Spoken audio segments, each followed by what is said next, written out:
नमस्कार, मैं हूं जूही वर्मा और आप देख रहे हैं लाइव इंडिया न्यूज। पश्चिम बंगाल में भयानक सियासी उथल-पुथल मची हुई है।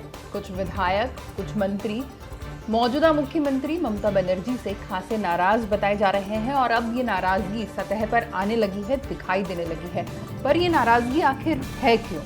नाराजगी शुरू हुई कुछ मंत्रियों के मंत्रिमंडल से इस्तीफा देने में, जिसमें शुवेंदु अधिकारी भी एक थे जो काफी बड़े और काफी दिग्गज नेता माने जाते हैं पश्चिम बंगाल के। उन्होंने मंत्रिमंडल को छोड़ा और उसके बाद ये अटकलें भी लगी कि शायद वो पार्टी छोड़ देंगे, पर अभी भी वो टीएमसी में ही है। लेकिन हाल ही में जो ममता बनर्जी की रैली हुई वेस्ट मिदनापुर में, उसमें शुवेंदु अधिकारी शामिल नहीं हुए, जिसके बाद से उनकी नाराजगी और खुलकर सामने आ गई है।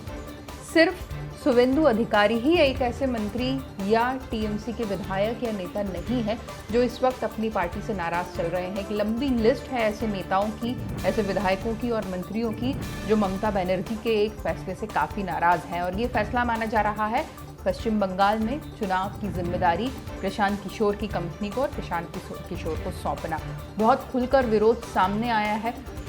वैसे तो जिस तरीके से दिल्ली चुनाव में प्रशांत किशोर ने अपना हुनर दिखाया और अरविंद केजरीवाल को वापस जीत तक ले गए, उसके बाद से ममता बनर्जी बहुत ज़्यादा प्रशांत किशोर पर भरोसा कर रही है।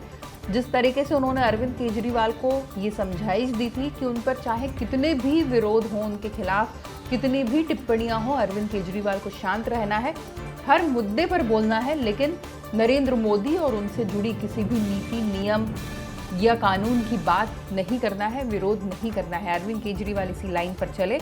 उन्होंने बीजेपी की खिलाफत की, लेकिन नरेंद्र मोदी और उनने जो तमाम सारे बदलाव किए कानूनों में, सीए, एनआरसी, इन पर खुलकर बहुत ज़्यादा विरोध प्रदर्शन नहीं किया, जिसका नतीजा क्या हुआ दिल्ली में सबके सामने है।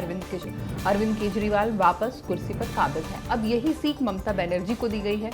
पिछले कुछ दिनों से उनके हाव भाव में काफ़ी चेंजेस आए हैं। हमेशा एग्रेसिव और फायर ब्रांड नेत्री के रूप में जाने जाने वाली ममता बनर्जी इन दिनों शांत है और सिर्फ उन्हीं बातों का जवाब देती है जितना जहां जवाब देना ज़रूरी होता है।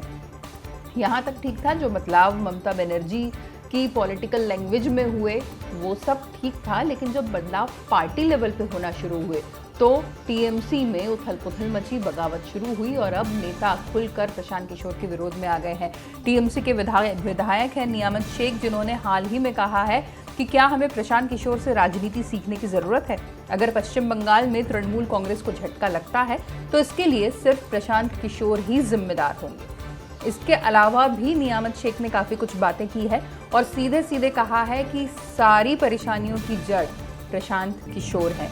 इसके अलावा कूच बिहारी से विधायक है मिहिर गोस्वामी, जिन्होंने सोशल मीडिया पर ही अपने गुस्से का इजहार किया है और लिखा है, क्या तृणमूल कांग्रेस सचमुच ममता बनर्जी की पार्टी है? ऐसा लग रहा है कि इस पार्टी को किसी कॉन्ट्रैक्टर के हाथ में सौंप दिया गया है। तो इनसे कितना साफ है समझा जा सकता है कि किस कदर नाराजगी है जो दिखाई दे रही है, वो भी अब चुनाव से पहले, जिस वक्त ममता बनर्जी को अपनी पार्टी बांध कर रखनी है, उस वक्त ये असंतोष वरिष्ठ विधायकों में, वरिष्ठ नेताओं में दिखाई दे रहा है। वन मंत्री राजीव बनर्जी जो है वो भी ये बोल चुके हैं कि कुछ वरिष्ठ नेताओं के गुस्से या बेचैनी के पीछे के कारण को समझने की कोशिश नहीं की जा रही है पार्टी नेतृत्व के द्वारा। और उन्होंने ये भी कहा है कि शुवेंदु के जाने से एक खालीपन पैदा हो जाएगा। राजनीतिक योग्यता वाले सभी वरिष्ठ नेताओं को किनारे किया जा रहा है। जो लोग हर समय तारीफ करते रहते हैं वही फायदे में है। और इसके अलावा राजीव का कहना है कि उनकी खुद की स्थिति अच्छी नहीं है, क्योंकि वो किसी भी बड़े नेता की जी हुजूरी नहीं कर सकते। तो ये एक धड़ा है जो ये सोच रहा है कि अब ममता बनर्जी खुद न सोचकर प्रशांत किशोर को अपनी पार्टी की जिम्मेदारी दे चुकी है, जिसकी वजह से पार्टी सफ़र कर रही है। हालांकि जो तृणमूल सांसद हैं सौगत रॉय, उन्होंने ममता बनर्जी के इस फैसले का बचाव किया है। उन्होंने बार बार यही कहा है कि ये फैसला पार्टी की बेहतरी के लिए लिया गया है, पश्चिम बंगाल में सियासत में बने रहने के लिए किया गया है। पूरे चुनावी सर्वे हो रहे हैं और जिन नेताओं की पॉजिटिव छवि है उन्हें आगे लाया जा रहा है, इसलिए दूसरे नेताओं में बेचैनी बढ़ रही है। अब किसकी बात में ज़्यादा दम है ये तो पश्चिम बंगाल की सियासत तय करेगी, पर इससे ये अंदाज़ा लगाया जा सकता है कि जिस वक्त ममता बनर्जी को बहुत दम से अपनी पार्टी के साथ यूनिटी बनाकर प्रदेश की सियासत में आगे बढ़ना है, फिलहाल उनकी पार्टी टूट की कगार पर है और बीजेपी इसी मौके के इंतजार में है। देखना है इसका अंजाम क्या होता है। नमस्कार।